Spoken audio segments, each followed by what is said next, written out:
Wala nang intro guys. Ito gagawin na natin yung pang insekto sa halaman, kasi nga po ngayon lang tayo nagka-oras at hindi tayo naging busy sa electronics. Yung trabaho ko pala po ay about lagi tayong gumagawa ng LED TV, automatic washing, tsaka microwave. Wala naman tayo ngayong home service. So yun, binigyan tayo ng pagkakataon ni God na gagawin naman yung ating gawain dito sa ating lupa na inuupahan. Yun, samahan nyo guys. Ganun lang yung bilang ng paglalagay. Yan lang po yung mga chemical na kailangan natin. Yun, nabilang nyo naman po kung ilang kutsara yung nilagay ko sa isang balde. So estimate lang yan mga sir. Estimate lang yung kung ilan yung ilalagay nyo. Kung kayo na po magtansya din kung matapang ba o hindi, i-testing nyo muna sa kakaunting halaman bago nyo i-ano talaga sa maramihang halaman. So yun, natansya ko naman ng maayos dyan. Katulad po nyan, isang cup ng mantika. So natansya natin dyan yung sabon. Yung sabon tinansya natin na hindi natin pinuno masyado, medyo kalahati lang ng konti mga sir. Ayan, tinesting na natin yung kalahati dyan at ay medyo matapang-tapang kasi yung sabon, kaya hindi ko ginawang 1:1 tansyado. Alam nyo mga guys, nakabase ako sa paggagawa ng electronics pero at ay naghihinayang kasi tayo sa time natin na yun nga, sayang din naman oras pagka nagtatambay lang tayo. Dapat magkaroon din tayo ng ibang libangan o sideline na trabaho. Tsaka yung inupahan pala natin is 1,000 square meter. Ayun, natamna ng kapatid ko ng talong. So yung talong ngayon is ini-insekto. So gagawa natin ngayon ng paraan. Marami pala siyang langgam, tsaka yung mga puti-puti na mga insekto.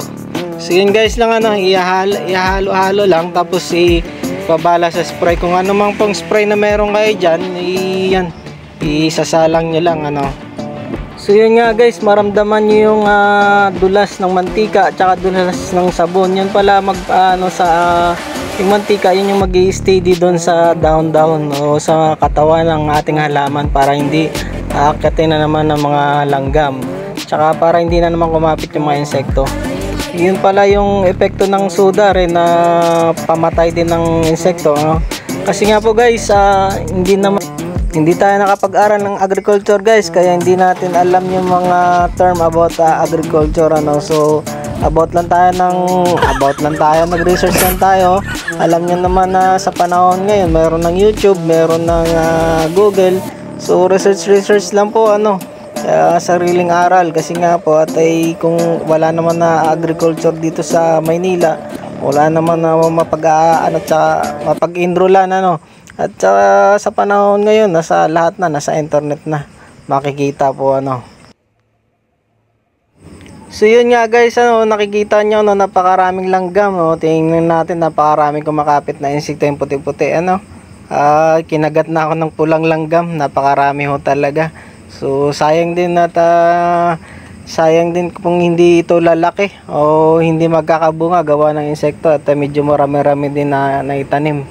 Yan po So medyo payat pa yan mga sir, medyo payat pa, ay kulang pa sa abono. Kailangan natin na mag-isip na naman kung anong paraan o kung ano na namang iaabono natin sa mga sunod na araw. At ayun nga po, pakipalo-palo na lang po ng aking page. Yan po yung okra, inaatake din pala ng mga insekto, mga uod-uod. So susubukan din natin ito, sprayan ba sunod na araw guys, gawa ng kinapos tayo rito sa oras at ay inulan tayo. So pakipalo na lang ng aking profile, pakipalo na lang po, at ay sa sunod na araw i-update ko po kayo kung effective ba talaga itong ating ginawang pang-spray. So yun, tingnan din natin yung ating mangga, at ay kinakain na rin ng mga insekto. I-sprayan din po natin ito mamaya, so subukan natin kung effective. So yun, nahulog na So pakipalo na lang ako mga sir para ma-update din po kayo sa sunod na video. Ayun, inispirayan na natin dyan, sinimulan na natin.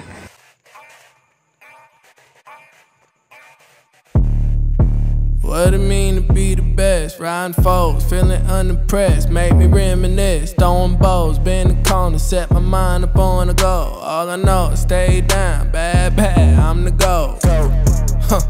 Okay, feel like the best, the great, now they ain't no debate. Yeah, yeah. Okay, feel like the best, the great, now they ain't no debate. Yeah, yeah.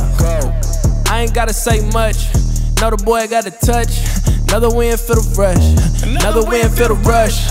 So yan, panoorin nyo na lang guys sa lahat ng halaman. Hindi naman sa lahat, siguro yung mga talong muna yung sprayer natin kasi sinample muna natin kung effective ba talaga yung ating sprayer. Yan, panoorin nyo na lang dyan guys.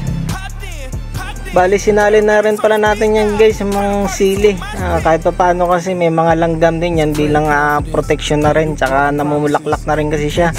So baka atakin din ng mga insekto tsaka langgam at may ginang maunahan. Ayun, sinali na rin natin yung ating ampalaya para dumami pa yung mga bulaklak, matanggal yung mga insekto mga nakakapit baka may mga uod pa yan, at least kahit pa paano medyo mataba yung aking ampalaya kahit pa paano So yun, pinagpatuloy lang natin din yung pag-i-spray. So yun nga guys, update ko po kayo sa epekto ito ng ating kaya pakipalo na lang po sa ating DIY ng ating pang-insekto. Napakamura at mabibili lang sa Alphamart. Sa Alphamart ko lang pala yan guys binibili yung mga chemical na yan. Hindi naman sa chemical, hindi parang pang kusina lang so effective naman na makikita natin yan guys sa huling video. Makikita niyo kung effective ba talaga o hindi. So ayun, tinira na rin natin yung sa loob natin ng mga talong.